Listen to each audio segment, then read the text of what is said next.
If you've seen a map of Russia, you've probably noticed Kaliningrad, a piece of Russia separated from the mainland by Lithuania. But how did Russia end up with it to begin with? Hey historians, welcome back to the Why in History. I'm your host, Alexander. To understand why Russia owns Kaliningrad, we need to go back to the 1500s, when Germany was split into many different principalities, kingdoms, and duchies.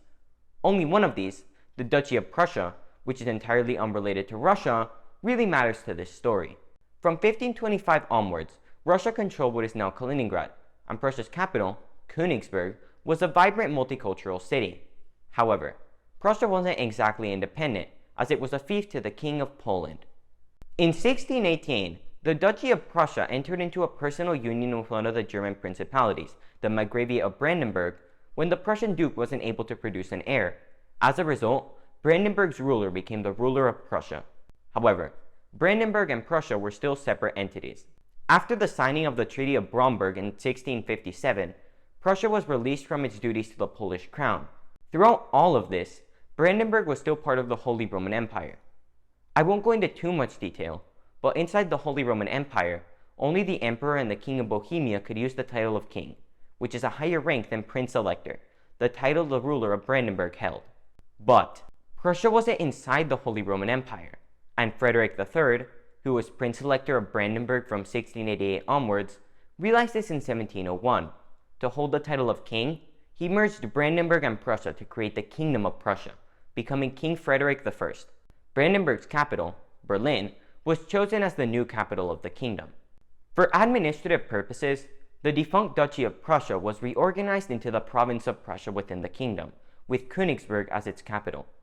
For the next century and a half, Prussia expanded rapidly, becoming the largest and most powerful of all the German states.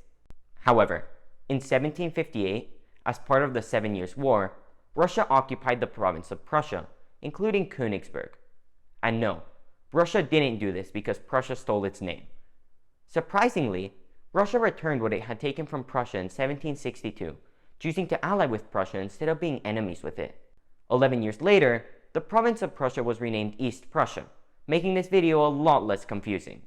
In 1866, the Austro-Prussian War broke out, and the next year, Prussia won. In the peace treaty, the North German Confederation was established, which consisted of Prussia and some other, smaller states.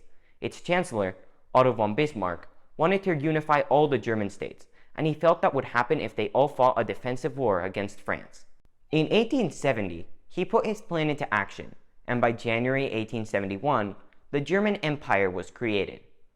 After World War I ended and the German Empire lost, part of what used to be Prussia was given to Poland, separating East Prussia from the rest of Germany. Now, there was one man who didn't like this, Adolf Hitler, and upon his rise to power, Europe looked to be headed for war. On September 1st, 1939, Germany invaded Poland and occupied some of it, including the Polish corridor splitting Germany in two. East Prussia had a border with the Soviet Union, and at first, relations between the Soviets and Germans were good, but in 1941, Germany invaded the USSR. At first, it went well for the Germans, but soon, things changed, and the Germans were on full retreat. By 1944, the Soviets were knocking on the East Prussian door, and Königsberg was destroyed by Allied bombing. The next year, the Soviet Red Army occupied all of East Prussia, and after Germany's surrender on May 8, 1945, it was partitioned between the Soviet Union and Poland. Even though it would have made more sense to give the Soviet part to the Lithuanian Republic, it was given to the Russian Republic instead. Over the former Königsberg, the Russians built a new city, Kaliningrad, named after the prominent communist Mikhail Kalinin. They also named the region, or oblast, Kaliningrad. That's right, the city of Kaliningrad is really Königsberg. By 1949, the Russians had expelled all of the Germans from the oblast, and over the course of the century, Russians poured in. Kaliningrad was so strategically important that even after the Soviet Union dissolved, Kaliningrad remained a part of Russia. However, it is now isolated from the rest of the country. Today, Kaliningrad's ice-free port is the location of Russia's Baltic Sea Fleet. Following Russia's invasion of Ukraine, Lithuania announced it would stop non-essential goods from being imported into the region by rail, further increasing its isolation. Kaliningrad's position has allowed Russia to threaten Sweden, Poland, and Lithuania with missiles and provocative flybys, which could eventually lead to a standoff. What will become of Kaliningrad? We'll have to find out. If you liked this video, hit the like button and remember to subscribe to my channel. I'll see you in the next video.